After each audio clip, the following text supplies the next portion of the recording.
Welcome back to International Business. Let's talk about the real world. What is going on right now? Give me some hints. Give me some discussions. SB 1062 was vetoed. SB 1062 was vetoed. What are the implications? And because of that, the Super Bowl gets to stay here. And because of that, the implications are the Super Bowl gets to stay here. It may also have an impact on the decision for Tesla. Tesla is picking amongst 3 cities to bring a manufacturing facility to either Arizona, New Mexico, or Nevada. And I think it would either be Albuquerque, Phoenix, or Las Vegas. Why would, and this is a global question, why would Tesla want to be in Arizona or New Mexico or Nevada? Gabe. Less, you don't have to worry about the weather, like snowed in. You don't have to worry about the weather, snowed in, Mr. Green. I was saying because of the 4 corners. The 4 corners of what? The United States. The 4 corners of the United States? No. But it's most likely because of our proximity to Mexico. Them being able to source raw materials, ship them in through Mexico, and then up to the United States. Tesla battery powered. No batteries don't last that long. Battery powered, but they've got a lot of other components, right? Everything from door handles to steering wheels to leather to you name it. We are located strategically between the 9th largest economy in the world in California and a country to the south of us that has more trade contracts than any country in the world, with maquiladoras all along the southern border, which are manufacturing facilities along the southern border. And we also coincidentally happen to have an agreement called NAFTA with Canada and Mexico. So that's going to play a critical role. What else? Tell me what else, Kate. Well, I was just going to say another reason I might want to come here is we have a very well-developed road and freeway system and in this part of the country, and it's not very confusing. Absolutely. So we have a strong infrastructure. Everything is gridded out in Phoenix. I don't know how many of you guys have ever tried to drive a car around an East Coast city or I've driven in the Southeast before. And it's mayhem. yeah.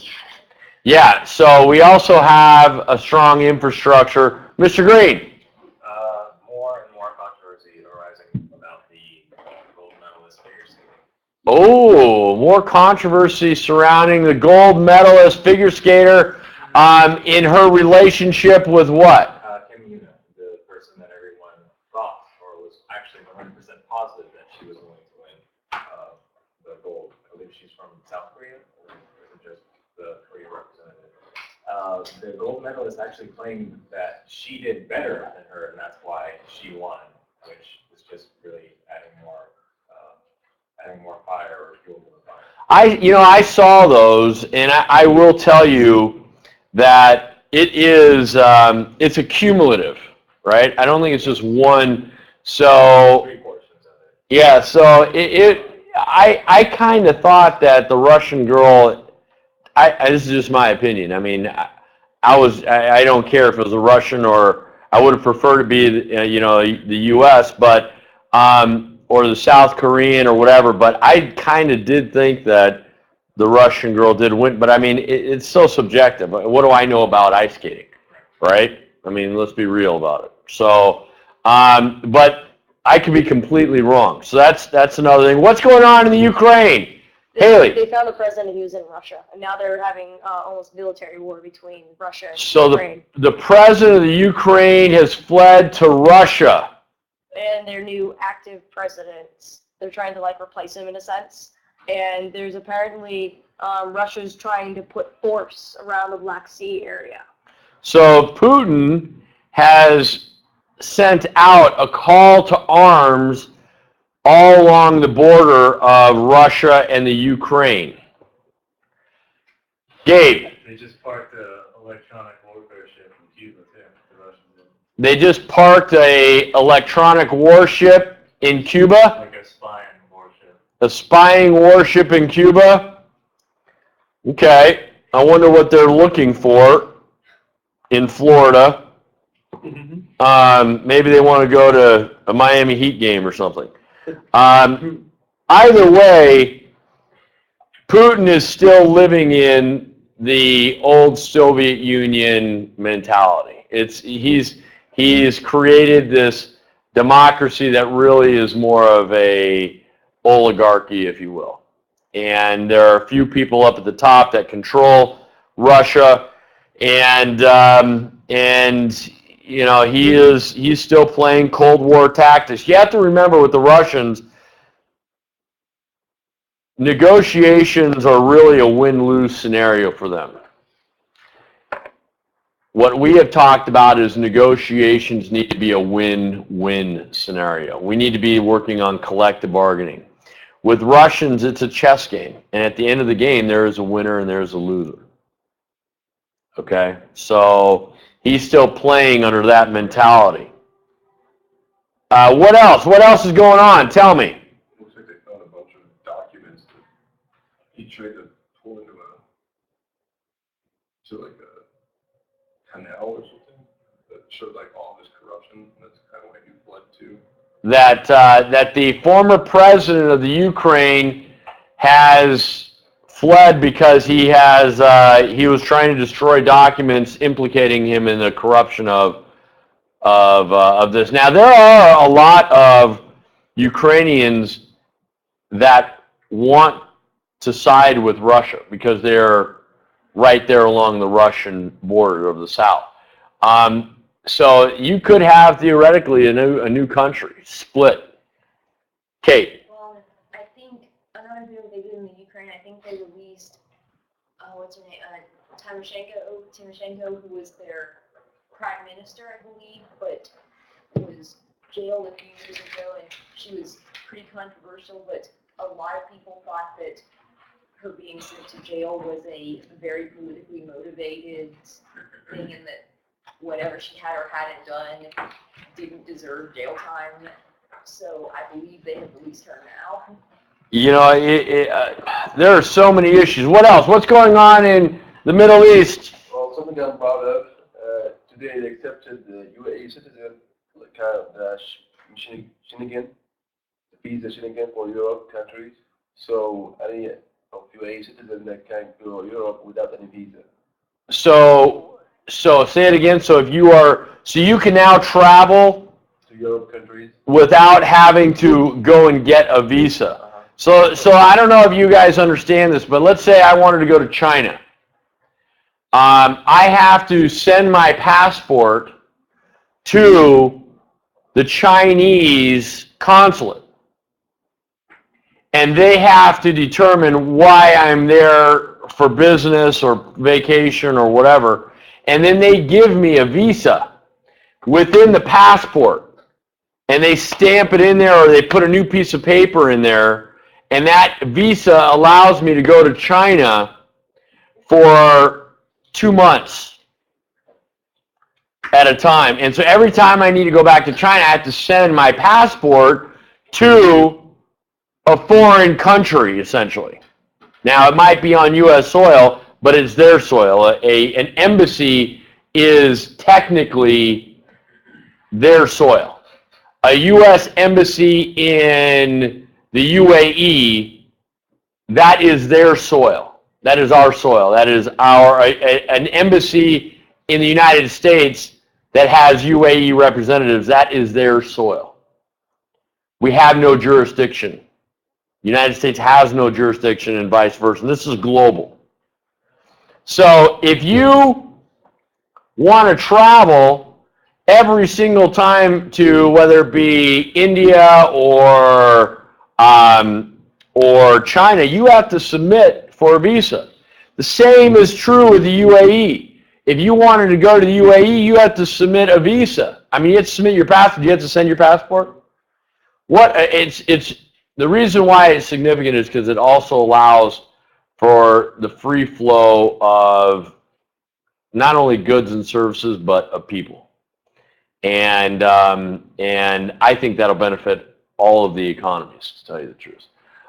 Do you have any additional comments on that in terms of the significance? Well, I think that will help like each of like any way citizen can go on the business over there Without any paperwork. Exactly. So they're wanting to expand their business, the UAE, or vice versa. They can do it with less red tape. And remember, there are people that'll push back to that and say, wait a minute, why should we allow foreigners, regardless of their religion or whatever, why should we allow foreigners to come? That doesn't make any sense to me. Well, the reality of it is we live in a global world, but remember that, what does this signify? Globalization, the threads that bind our economy. And do not forget that borders frequented by trade seldom have what, Jonathan? John? Seldom have wars. Seldom have wars. That's a pretty big step. I take my hat off to, is it the EU in general? That's a good move. In the EU, why would the EU allow that? Just tell me, why would you think that the EU would allow for this to happen? Why? Just tell me, Charles. I mean, I think it's probably because the EU as an entity is so large, and there are plenty of places where it could be trading on the borders if they didn't allow, or they didn't force that check, where they need a visa to come across the border. You have to remember that this is a really simple concept. It's about economics. If these companies in, say, the UAE are able to establish or expand or accelerate or extend their business into Europe, well, doesn't that mean that they'll probably hire people too? Doesn't that mean that they'll bring more money through the economy, which does what for the velocity of it? It increases it. It speeds it up. And isn't the EU's ultimate objective to be the hegemon? Really? It is. It certainly is. So these kind of trade agreements serve a larger purpose. You're talking about employment. You're talking about the velocity of money. You're talking about a win-win. This is trade, people. This is trade. So these things should be intuitive to you. You should start thinking about why things happen. Why is it that the Ukrainians are upset about the trade agreement that never happened with the EU? They want their velocity of money to increase also. And the Ukrainians believe, and I believe rightly so, most of them anyways, that a trade agreement with the EU will increase that velocity, will allow for free flow of trade with goods and services and people.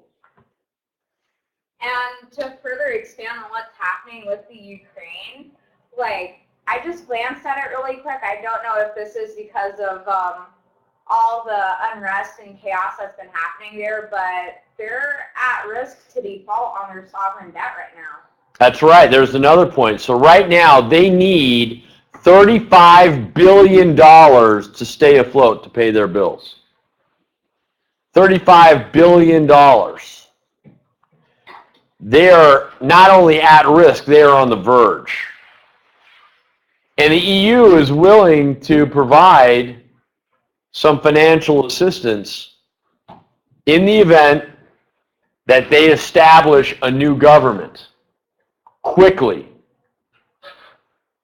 and that new government is favorable to working with the EU. That's a lot to ask of a country in a very short period of time. What else? Tell me what else is going on in the world. Iran supposedly trading weapons with Iraq. Iran is trading weapons with Iraq. That doesn't surprise me. But Iran's supposedly kind of still doing nuclear programs, kind of keeping it hush-hush. Iran is still doing nuclear programs. There's a lot of hope, and I don't know how this is going to materialize, but there's a lot of hope that Iran is really only going to continue developing nuclear weapons for this purpose of energy. I don't know that is going to happen, but the new administration in Iran is essentially saying, look, I'm going to wave the white flag. I surrender. You know, the sanctions are choking our country to death. Normal people are being hurt. Ahmadinejad is no longer the ruler, if you will, and let's start talking about trade. And we will let you do whatever you need to in terms of reviewing our nuclear facilities. And I believe they have been somewhat compliant. But at the same time, given that there are sanctions on Iran, it's almost one of those things that you say, well, okay, so now they're selling arms to Iraq or North Korea or whoever's willing to take them. It's almost like, well, what do you I'm not advocating anything for Iran, but it's almost like, well, what do you expect them to do? I mean, how do you expect them to make money almost? I mean, I don't know. I mean, after a certain period of time, they're going to start doing business in the way that they can get money. Kate. I think part of the problem with Iran is that they don't always know how much of their capabilities are things they can actually do and how much is just them maybe trying to posture a little bit. Like a couple years back, they were circulating pictures of their quote-unquote new stealth bomber, and the airplane that they showed in these pictures had design features that you would not put on a stealth bomber because they would bounce radar back and ruin its ability to be stealth. And there were a lot of people looked at that and went, how much do we really know about what's going on with them? And that's true. These are fair points. Don't forget about the MAD doctrine. What is the MAD doctrine? What's that acronym stand for?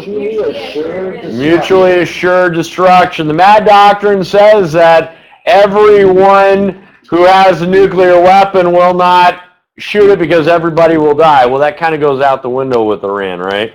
That death is not the end for them. Well, not for all of them, for, we'll say, hardliners.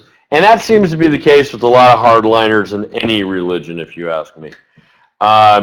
They're willing to sacrifice our lives for their beliefs. That I always find that and then we kind of saw that locally here with SB 1062, right? So the reality of it is, the governor came out and stated yesterday, and rightly so, she has not had one case or ever heard of one case in Arizona where a business had issue with a customer because of their religious beliefs. Not one case. That's what she said. But you had some religious hardliners in Arizona that, were pushing their beliefs forward. It's somewhat infringed on everybody else's, and that's why it was vetoed. and rightly so, if you ask me. What else? Tell me what else is going on, John. North Korea fired 4 suspected missiles into eastern waters. Yeah, North Korea just shot into the China Sea, maybe? Into the China Sea. For what reason, I don't really know. They don't really, everything they do, by the way, has a reason behind it. They're threatening, they're showing that, look, if you don't give us more aid, we're going to try to blow up Japan or someone. And it seems like we tend to reward their bad behavior, right? It's somewhat a sad state of affairs. Go ahead, you had one. Charlie. I was just wanting to make a comment on that because in the past, hasn't it been pretty evident that their missiles don't work as intended? I mean, like seriously, I was under the impression that their missiles did not operate as missiles should. So when they've missed targets in the past, or when they fired it, they claimed it was a threat, but I don't know. I think it was 2-3 years ago, they were supposed to be intercontinental, and yeah, that was a rocket. That was a rocket? Oh, okay. Maybe it's Korea. But you know what? It only has to work one time. Yeah. Right? And that's the time that they actually launch it into another country or to a ship. So you have to pay attention to it. So although we can mock them, we have to take the threat seriously. I just don't know I don't know how that country manages to retain its independence. I really don't. Okay, so this is a Voice of America article, but it says that there were short-range Scuds, and that North Korea is allowed to fire those. So they're allowed to fire them. Yeah. Okay. My guess is that. Well, that makes it all better then.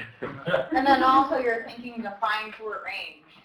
There you go. Exactly. That's a good point. Is short range to Hawaii, or is short range to Japan? I'm pretty sure if anyone decides to hit any state, it's not going to be Hawaii due to past experience. Yeah, that's a good point, Mr. Green. That's a good point. Small, but for whatever reason, you put a lot of stuff into that's just because that's where Pearl Harbor was, or if that's because it's Hawaii.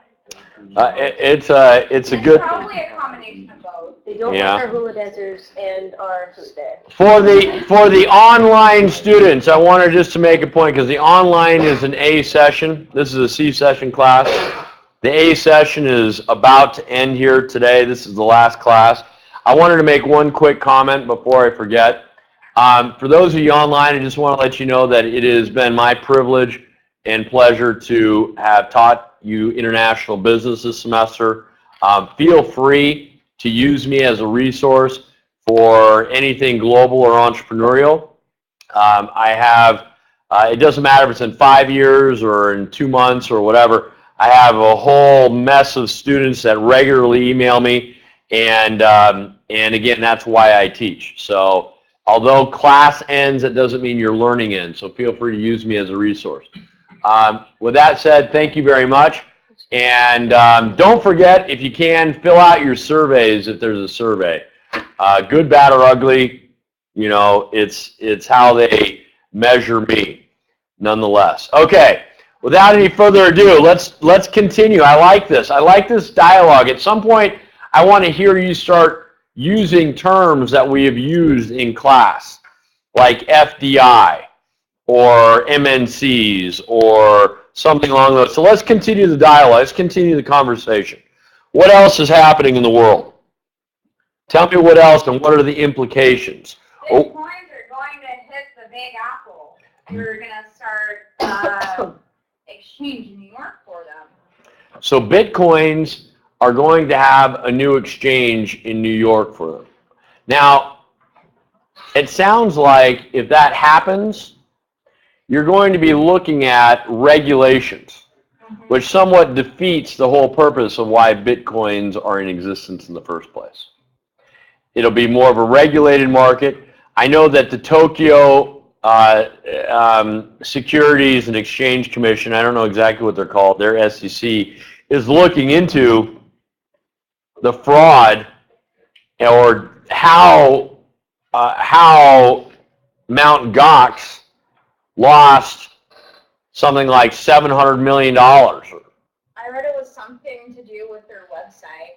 Yeah, so the lacks in security, but that still doesn't explain, what the real problem was. So it's the website. You just blame the website and everybody gets off scot-free? No, there needs to be some responsible parties. How many of you know someone or you own yourself Bitcoins? Anybody? One of my wife's old boss actually has 3 Bitcoins. Okay. And he doesn't have to receipt for them anymore. Oh. So they're worth something like, I don't know, something crazy. They're about $500 right now, I think, or for something a Bitcoin. I don't know. But yeah, Maybe somebody can find out. Yeah, so if he had 3, it'd be close to $1,500. Charlie. I just have I have like 1/10 of a Bitcoin from mining, but that's just in my free time. I've left my computer running with a miner on it, and so I've gotten like all of $50 if that $500 exchange rate is indeed true. Yeah. So you gotten $50 and your electric bill is $50. Yeah, exactly. Just kidding. ASU, yeah, I live on. Oh goodness! So I pay it. Yeah. I see. So I am paying your mining. I expect lunch maybe next week. No, I'm just kidding. But okay, so the reality of it is that economists have been dreaming of a global currency for decades. Economists have been dreaming of a singular global currency for quite a while. The problem again here is that Bitcoins have no regulation. And you're getting companies like Mt. Gox coming in and playing central banker or market maker, like on an exchange. And that is, that leaves themselves wide open to hackers that would love to just abscond with as many Bitcoins as possible without any implications, without any ramifications. Kate. Oh. Cameron. All right, question for you. Is it possible to have a currency that doesn't occur, like nobody steps up to be the established liquidity? Or is that just going to be... Well, that's what Bitcoin was meant for. Bitcoin was meant to be an exchange between people, right? It was meant to be, it was meant so that there was no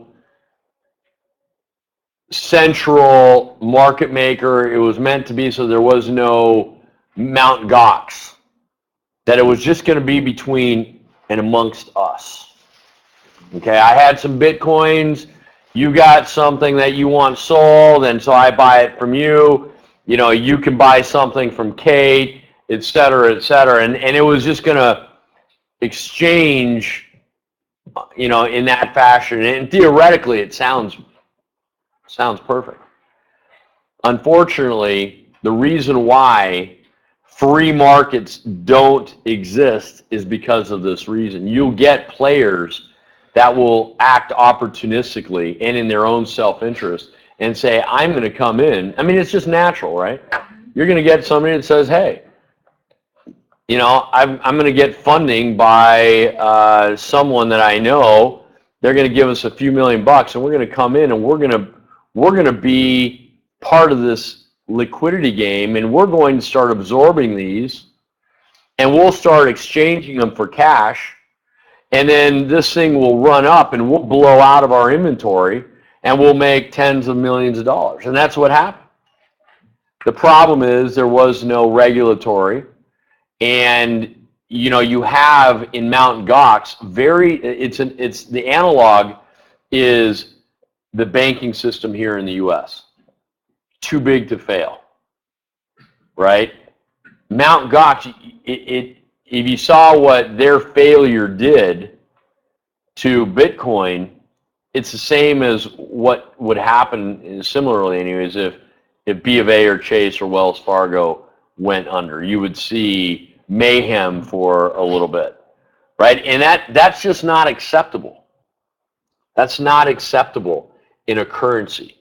The volatility, currencies are volatile, don't get me wrong, but they are not volatile in the sense that they will go up $200 in a day against another currency. It just very rarely happens. You'll see it in things like Ukraine right now, where their currency is precipitously falling, but they're going through a civil war right now, it almost seems like, right? So with Bitcoin, you know, theoretically, again, and we've talked about this ad nauseum, but theoretically, it's the perfect scenario. And I tell my buddies who really still believe in it that free markets aren't free. Somebody at some point is going to get greedy and they're going to do something. And they did. Mt. Gox. And they failed. Does that mean that all of Bitcoin is going to fail? No. But it sure leaves the door wide open. Okay, so now people that own Bitcoins are going to say, well, why doesn't the government step in? Right? Now it's the whole purpose of having a Bitcoin is to have no government.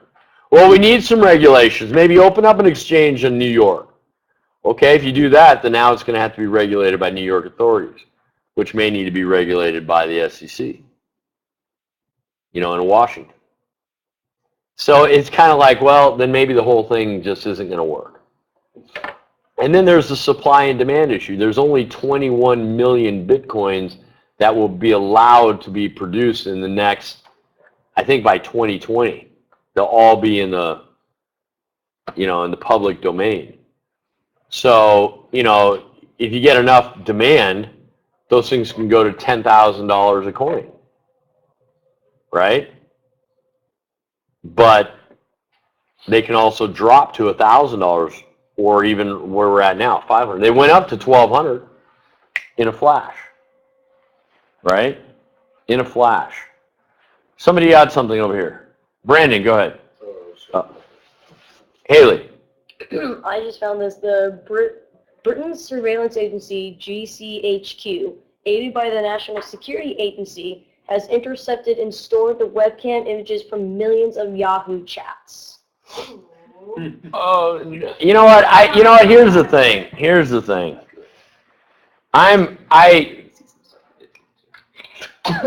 I don't even know if I care. I am so like. He wants to know what we're doing. You know what? If somebody wants to know what I am doing, they've got too much time on their hands. Yeah. You know, I mean, now I think if they have probable cause, you know, if I'm inciting you guys to overthrow the U.S. government or something, then I think that you know, they should record this and send it off. But the reality of it is, every government of the world as technology moves is going to have to pace themselves to monitoring terrorism. Internal is probably more dangerous than external, which is why they monitor, which is why the NSA monitors us, right? I mean, you remember the Oklahoma bombings? So unfortunately, it's technology that's driving it. I don't know that. I don't like the fact that, you know, they know what I'm doing on Sunday, you know, at 2 p.m. if I'm on the web or whatever, but, you know, I don't care if they know I'm looking at Land Cruisers, you know, so go ahead. What I'd like to know, though, is how they are going to make sense out of all this data, because, I mean, I don't like it on a philosophical standpoint, but I'm just wondering, you know, you think about all the internet signals that one person sends in a day, all the internet signals that all the people in this class send in a day, all the internet signals that all the people in ASU send in a day. That sounds like a good movie. What are the You know, somebody was a mistaken identity and looked like, you know, the person that was going to cause a major, whatever, and the next thing you know, you've got all these FBI and CIA agents running around, and they've got to save some damsel in distress, right? At the same time. I think I'm sure it is. I'm sure it was, and I think it was also a Will Smith movie. I think it was a Mel Gibson movie.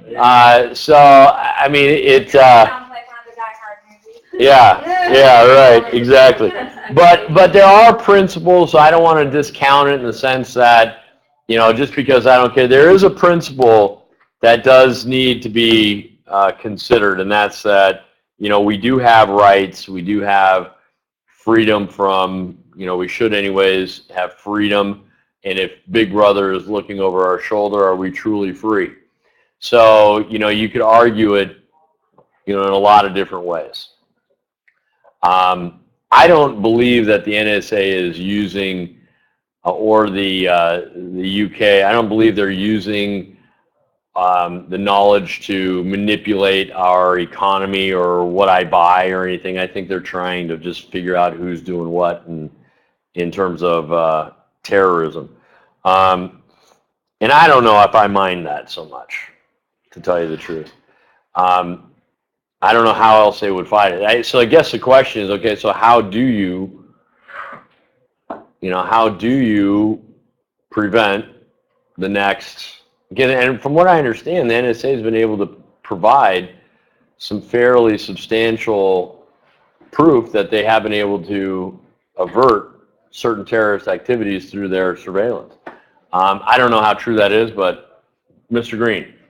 The more I think about it, the more confused that kind of makes me, just because of the specific nature of their surveillance data, or where it's coming from Yahoo webcam chats or something along those lines. Who goes onto Yahoo with their terrorist buddies and say, hey, are we still going to meet over at this mall? Yeah. And blow No, up Brandon, square? you need a way to communicate. No, I get that. You gotta talk to their brothers and sisters in other states to plan their attack. Yes, I There's don't. a way to do it. Not Skype. The most I think those of us who are gamers in here know about this one, but I think the most hilarious was they play sleeper agents within World of Warcraft. To attempt to rout out terrorists. And so if you think it's ridiculous that they're meeting on Yahoo, I would just like to point out an MMO that has a whole bunch of people who are like probably right around the same age as us.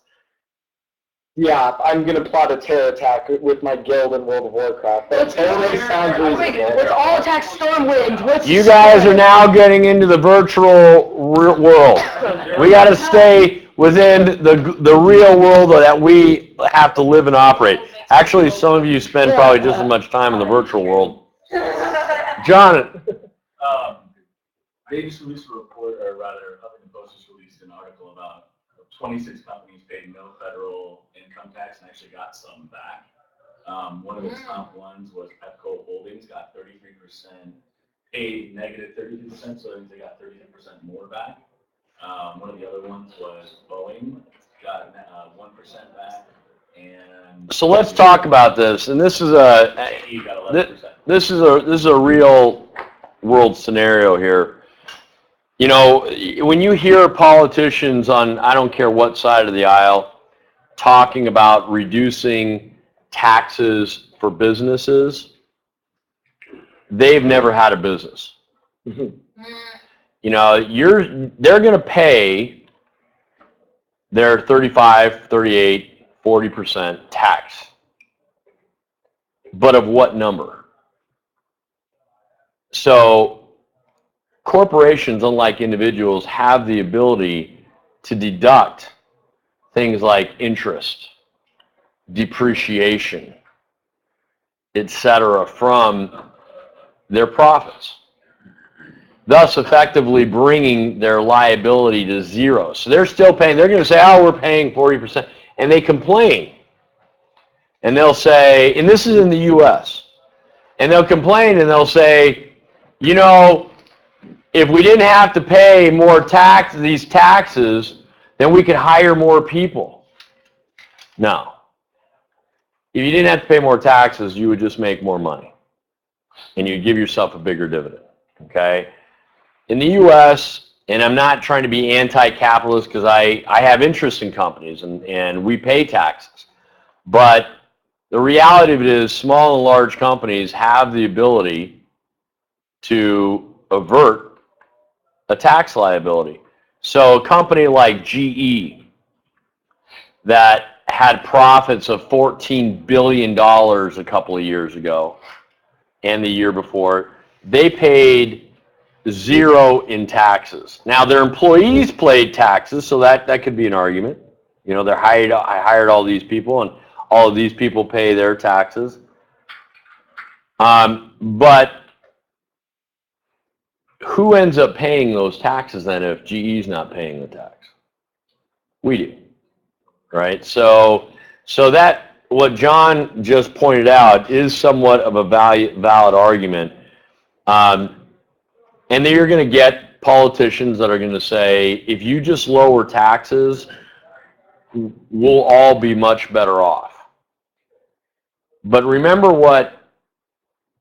I don't know if I talked about this talked to you about this in this club. What are the 2 words that I can't stand? In my world, 2 words that I can't stand, one is sustainable and the other is profit. Profit is an engineered number. I prefer cash flow. Profit doesn't pay the bills. Let me give you a quick example and then we'll move forward. I sell $10,000 worth of goods to Kate. Kate's got a manufacturing facility. She makes some widgets and whatnot. So I sell her $10,000 worth of goods. She gets delivery on the goods. I write up the sale. My accountant then tells me, congratulations, you just sold $10,000 worth of goods. It only cost you $3,000 to make it. You're profitable $7,000. This is amazing. And while we're doing victory laps, I'm saying, okay, great. I need to, I got to buy some equipment, and I want to and I want to hire a couple more employees, and I want to expand into San Diego. Oh, well, wait, Senor Chavez. Yeah, you're profitable, but you haven't received that money yet. Well, wait, isn't that what profit is? No, profit is just the accountant telling you how much you made. Sometimes those bills go unpaid. She may go out of business, or something may happen, and she doesn't pay me. Cash flow pays the bills. If you have your cell phone bill, and let's just say you made money this week, but you're not getting paid for the following week, can you call up your cell phone provider and say, hey, don't worry, I'm profitable. I'll pay it later. No. They need their money now. Profits are an engineered number. Cash flow is what in my world, cash is king. Cash flow is what pays the bills. I need that money. Sustainable, the reason why I don't like the word sustainable is because sustain means what, Hamad? Maintain. Sustain means maintain. And in my world, I want companies to grow. Now, I know what we're talking about when we talk about sustainable. We're talking about a business that is able to continue, right? But I don't want a business to just be able to continue. I want a business that's going to grow. I want a business that's going to have cash flow. So back to the point with the politicians, they're going to say, well, you know, if you lower the tax rate or liability for corporations, they'll be able to hire more people and expand their business or accelerate or extend it into another location. And they'll be more profitable. But again, profit is an engineered number, and corporations know that.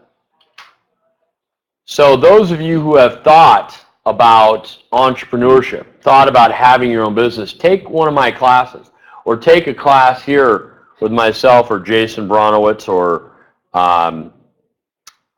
Eric Boone. because there's a reason why corporations are able to pay less in terms of taxes. And I'm not talking about the tax rate. The tax rate will be higher, but it's of what number?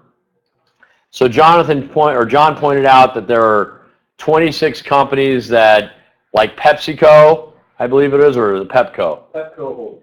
Pepco Holdings, you know, so they probably made a few $1 billion, but they ended up paying zero because they bought all of this equipment the years before that's deductible against their net income this year.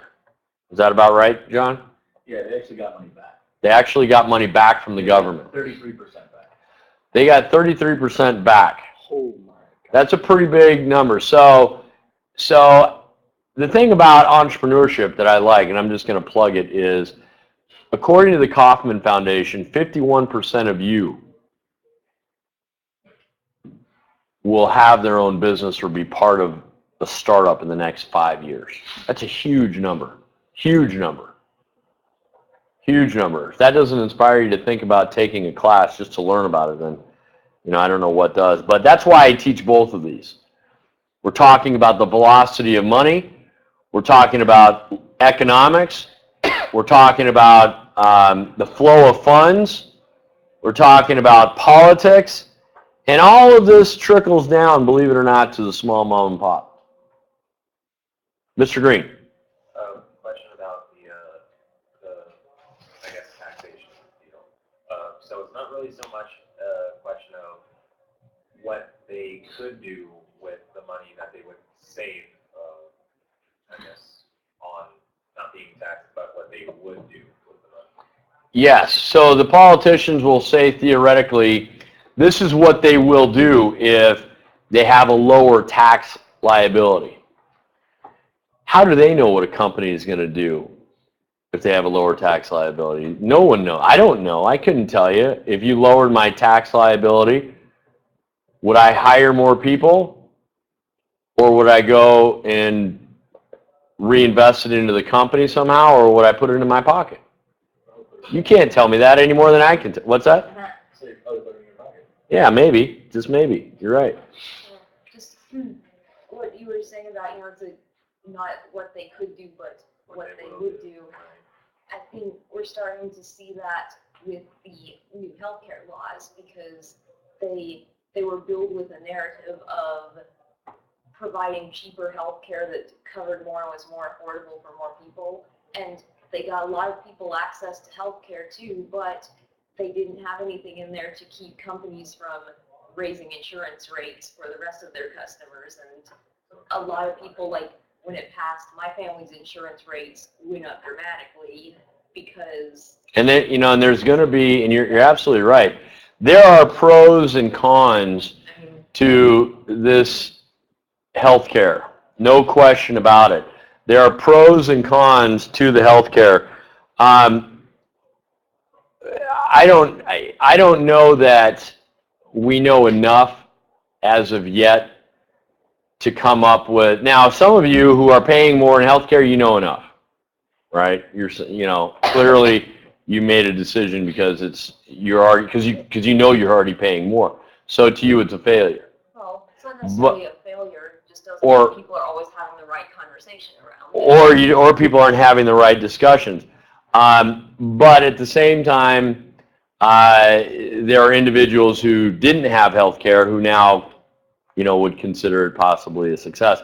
I have a few doctor buddies who have had to hire more nurses, nurse practitioners, and doctors, and to manage and handle all of the new patients that they've started to receive. So it depends on who you ask. You know, I mean, I can't say that it's a lose. I can't say it's a win.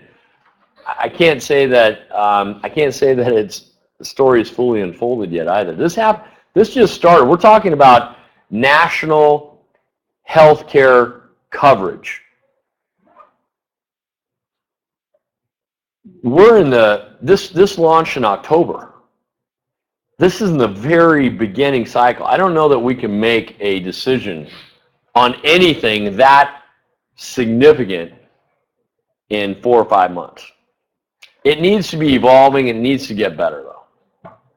I think we can all agree on that. It needs to get better if it's going to continue. And from what I understand, and I don't know, I just reading the paper, so citing a couple of individuals that were against the Affordable Care Act, that this cannot be unwound. So if it's going to get bigger, it's going to have to get better, right? It's going to have to get better. But again, this is a new program, and it's a big one. It is a big one. I could also argue that, hey, you know, to each his own. Everybody fends for themselves. You know, okay, so I can afford it. Why should I pay for yours? There's the other argument that says, hey, we're the only country in the world, developed country in the world, that does not have nationalized health care. You know, I mean, you can go both ways on this. I don't want to be on either side right now. Since it is already in play, I don't think that that's a debate. I think now the only thing that we can really try to put our votes to is that it gets better. I think that's about the only thing so that's a good point. It's a very valid point, Kate. It's a sensitive issue, but you know, maybe you know, my hope is, since now that it's implemented, it just keeps getting better. These are excellent points. These are excellent points. What are the larger implications of a national health care system?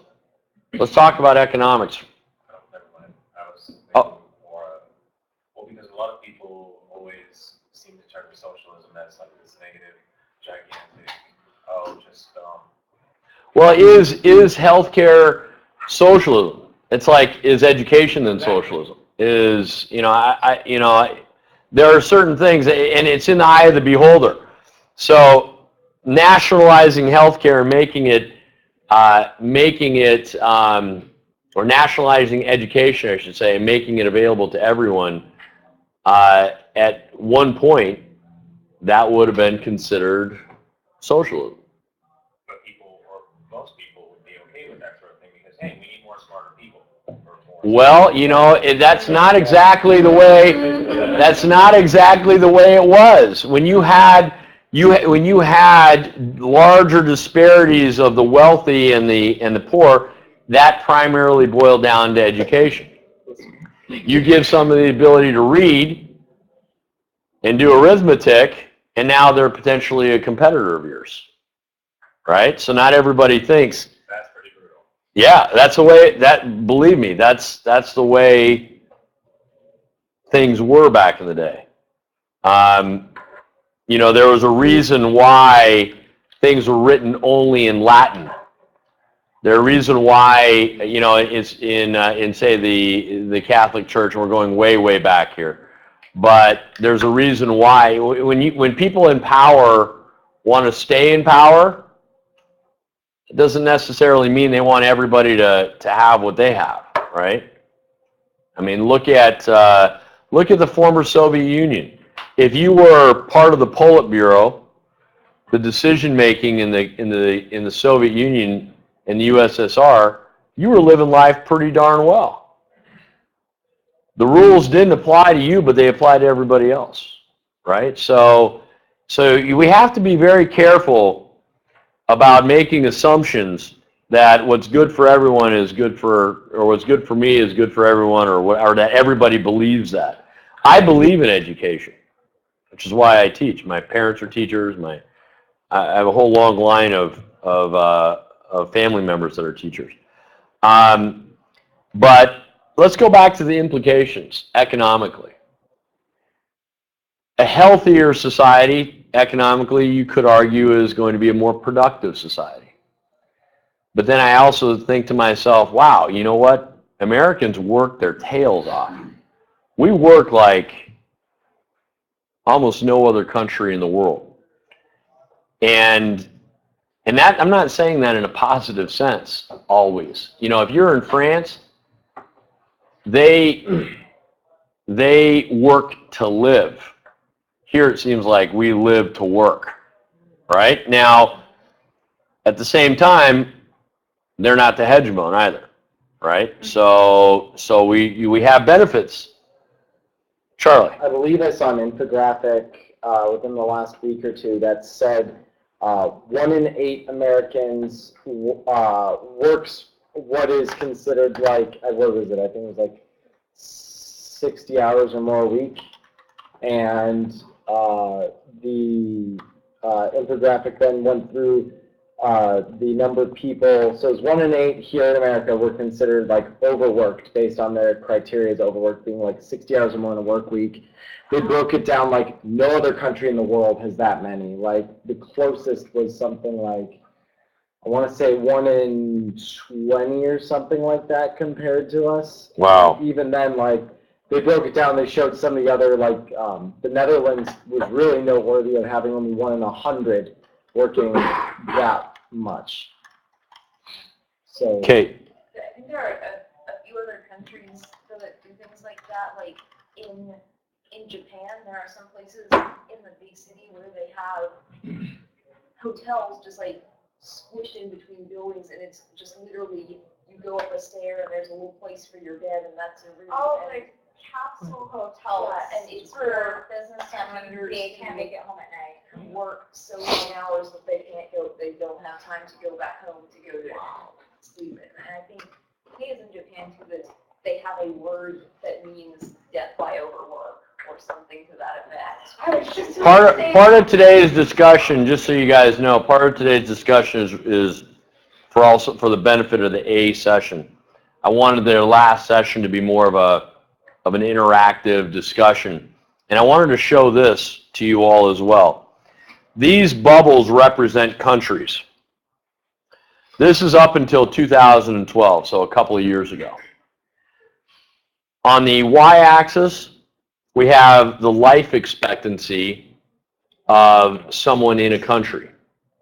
On the x-axis, we have the income per person, which is basically their GDP per person, and it's inflation adjusted. So let's take a look at, and this goes back to, I believe, the 1800s. So we're going to see the life expectancy of a country in the 1800s. So let me just show you. This bubble right there is India. And I can tell you that because it's color-coded. So the blue is going to be Southeast Asia. There's China. There's their population.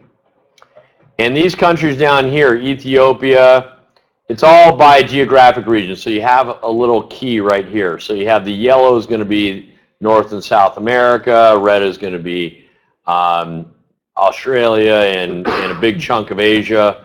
You have India and et cetera, et cetera. You have the Middle East and Northern Africa in green. This is the life expectancy and the income going back to 1800.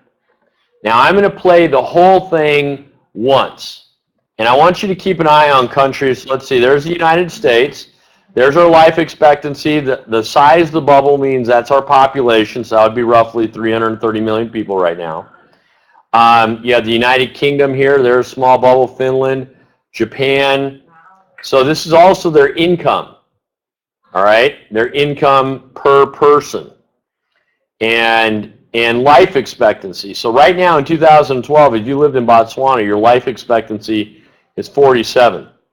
In the United States, your life expectancy is 79. In, say, Central Africa, it's 50. 45 in Sierra Leone. Sorry, you get the point.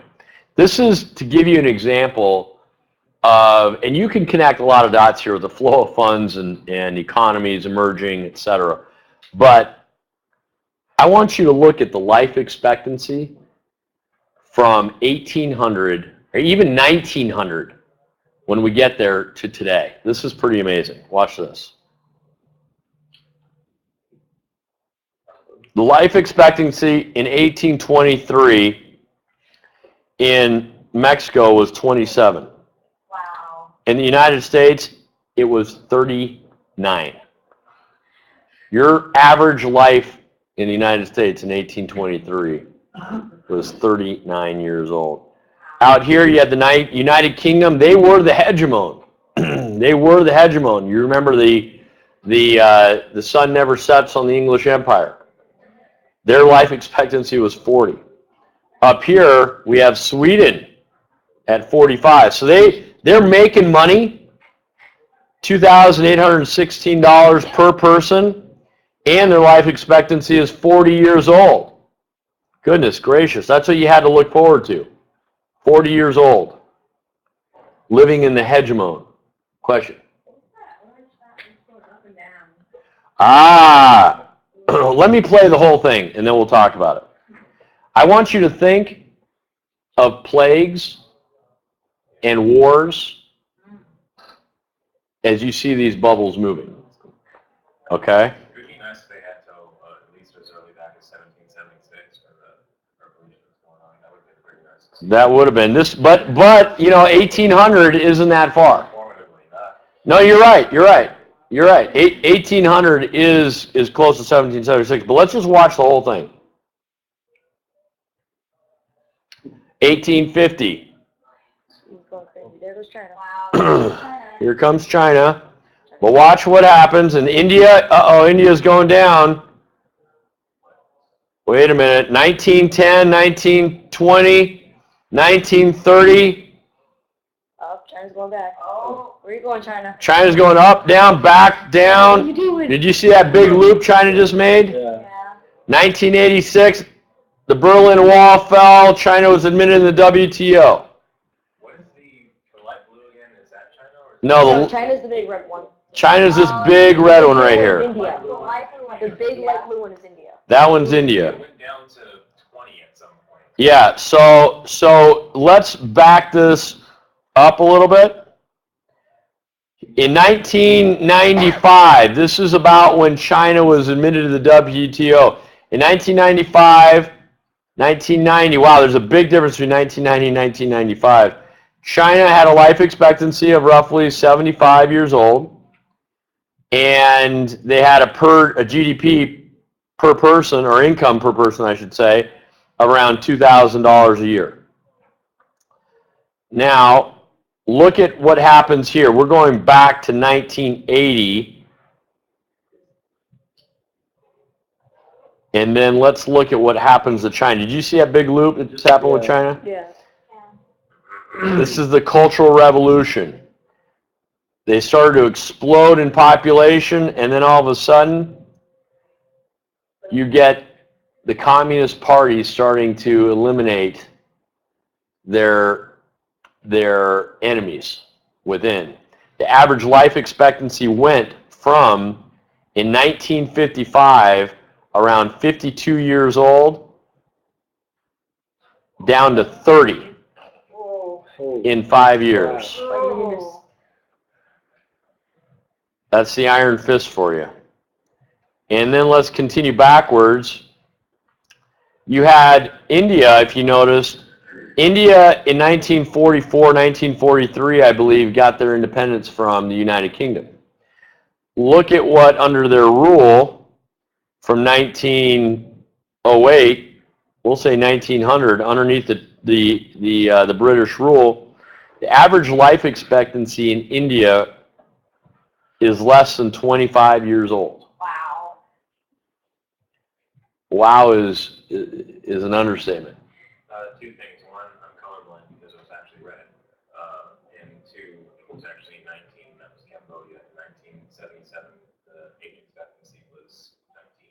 The age expectancy in when? 1977 for Cambodia. 1977. Let's take a quick look at this dot right here. What dot is this? That looks like a yellow dot, where their life expectancy is 20 years old at around 1900. No? Cuba. Cuba. 21. Your life expectancy, we look at Westerns and we see all these old, people shooting it out? They weren't around. Are you kidding me? They were in spirit. Huh? They were in spirit. 1882. And let's see, in the United States in 1900, roughly, well, we'll just go to 1900. The life expectancy was 50 years old. 49 years old in 1900. That was, well, my grandfather was born, believe it or not, now he passed away 20 some years ago, but my grandfather was born in 1908. You know, that was right when cars were barely starting to, he was born when horse and buggy was still running around. I got you beat. You got me beat? My grandpa was born in 1891. No way. He was 65 years old when he had my dad. Wow. That's impressive. Wow. That's impressive. So, but let's look at these economies and let's look and see if we can determine when the Spanish flu, when did the Spanish flu come out? And by the way, did you know that the Spanish flu, it killed 5 million people worldwide, and it was around 1918, 1917. It affected 350 million people, but killed 5 million. And that was the Spanish flu. Came right after World War I, I believe. And it is the exact same flu that we know of today as H1N1. So let's look at 1918. We're moving up, we're moving up, we're moving up. Oh, did you see that dip? Yeah. Let's do that again. Let's look at the Spanish flu globally here. 1910. See what it does to the world. Oh, Did you see that? all those orange just, Did you see what it did to Europe? yeah. I want to just see that one more time. The Spanish flu. Let's see some of the other bubbles to the left to see if it affected them any. What was that pushback right before this? The push backwards Like down. was European individuals. They were still living, but their income went backwards. So let's take a look here. 1913. We've got some orange bubbles over here. I want you to see it move, shift to the y-axis. Yeah. Did you see that? Yeah. These countries here, Armenia, Moldova, Azerbaijan, Belarus, these people are living still the 40-ish, but their income just went down the toilet. Okay?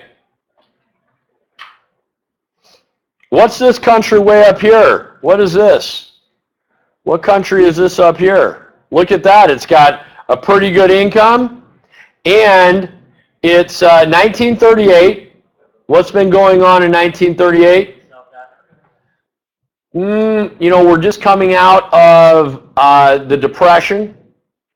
United States. Let's just see where the United States. That's start of World War II.